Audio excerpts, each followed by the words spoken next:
Dalam kondisi pandemi COVID-19, DPR membahas Omnibus Law pada rapat paripurna hari Kamis 2 April 2020. Para organisasi buruh kecewa dan menganggap DPR memanfaatkan pandemi virus corona untuk mempercepat RUU Cipta Lapangan Kerja atau Cipta Kerja. Mungkin beberapa dari kita belum terlalu paham, bahkan tidak mengetahui tentang Omnibus Law. Omnibus Law difungsikan untuk merevisi dan menyederhanakan undang-undang. Istilah ini pertama kali diungkapkan oleh Bapak Joko Widodo pada pidato pelantikan sebagai Presiden Republik Indonesia. Menurut Pak Jokowi, ada beberapa regulasi yang berbelit sehingga menghambat investor asing. Maka konsep hukum semacam Omnibus Law ini diharapkan akan mempermudah investor masuk ke Indonesia. Dalam rancangan undang-undang ini, terdapat RUU yang jadi perhatian yaitu RUU Cipta Kerja atau Cipta Lapangan Kerja. Yang menimbulkan kontroversi, menurut Konfederasi Serikat Buruh Internasional Asia Pasifik, dirasa tidak transparan dan tidak memihak kepada para buruh seperti melemahkan upah minimum, mentiadakan pesangon, dan penghapusan batas maksimum kerja buruh per hari. Hal ini dikhawatirkan menyebabkan eksploitasi terhadap para buruh.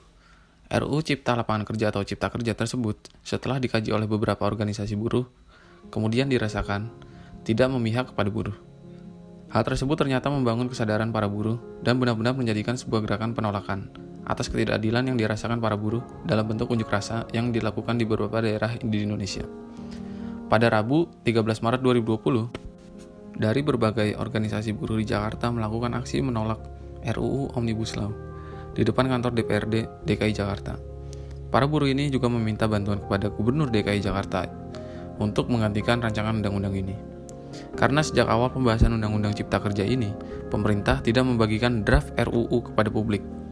Bahkan pada serikat kerja seperti KSPI, KSBSI, dan KASBI mengaku tidak dilibatkan dalam pembahasan.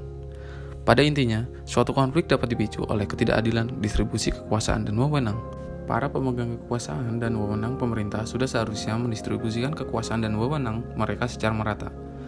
Seperti pendapat Darin Ruf, bahwa konflik dapat timbul dengan adanya ketidakadilan distribusi semacam itu.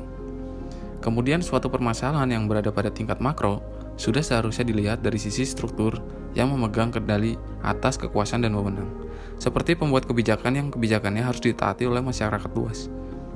Karena bisa saja ketidakadilan, bahkan kesengsaraan diakibatkan oleh kebijakan yang mengutamakan atau menguntungkan beberapa pihak saja.